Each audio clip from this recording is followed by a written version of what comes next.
Hi, welcome back to the Rams Life channel. My name is Jenny, and today I will be talking about 5 things you should do in order to prepare for study abroad. The first thing that I would make sure to do is that you have your passport and or visa ready to go. I think that the passport and visa issues are probably some of the things that stress everybody out the most from my experience. The passport stuff that I had to deal with was probably like some of the most stressful things that I had to deal with throughout this entire process. So, having your passport and kind of like visa figured out earlier on will help you so much throughout your entire process.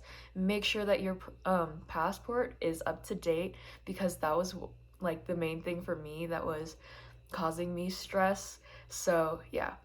For studying abroad in Korea specifically, I know that the visa process is a little bit challenging. So, I would at least take a look into the country's visa kind of like guidelines and like what you need beforehand a little bit before you like start applying or are recommended to apply, because I had a friend that was like super on top of it and she kind of knew what the visa process would look like before we even needed to start applying, and that helped her out a bunch.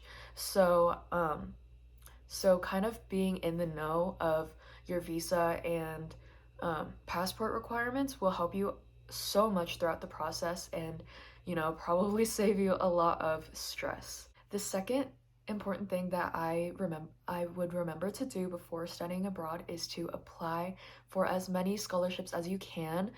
I know that right now CSU's Education Abroad Scholarship Common Application just opened for Cycle 2, and the deadline for that is coming up. The deadline for that is March 1st. There are 2 cycles of this common scholarship application, so I would definitely look into the CSU scholarships, but also there's so many other scholarships that you could apply to. The the few hours that you spend on these scholarship applications will definitely be worth it. So go ahead and apply to as many scholarships. I promise you won't regret it. And the third thing that I would look into is making sure that you have all of your vaccines ready to go.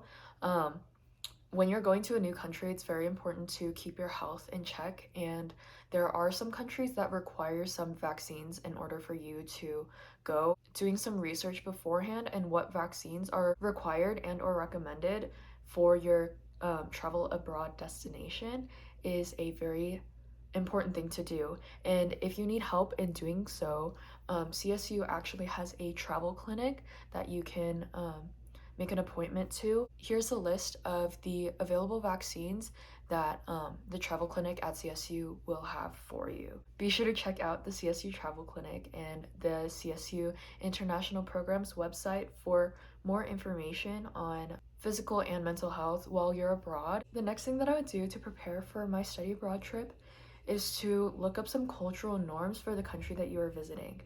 It is very important to kind of understand the culture of the country that you're visiting just out of respect. Just keep in mind that something that is seen as completely normal in America might be completely rude in the country that you're going to, and vice versa. I think part of that is to also kind of like learn the language a little bit. I know that learning a new language is something that like is easier said than done, but to at least learn a few phrases before you go to the country will be very, very helpful. Some of my friends who have studied abroad in Korea, they've told me that the people who live there really appreciate it, appreciate at least the effort of you trying to learn the language and kind of like trying to communicate.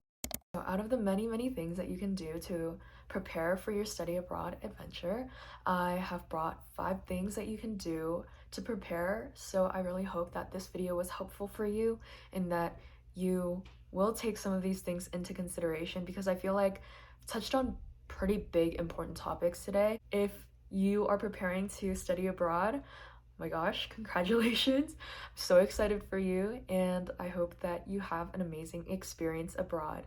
And yeah, I will be coming back with more content about studying abroad, and I am personally leaving in less than a week, so I will be bringing those vlogs soon. So stay tuned for my vlogs. Thank you so much for watching until the end of the video, and I'll see you guys in the next one.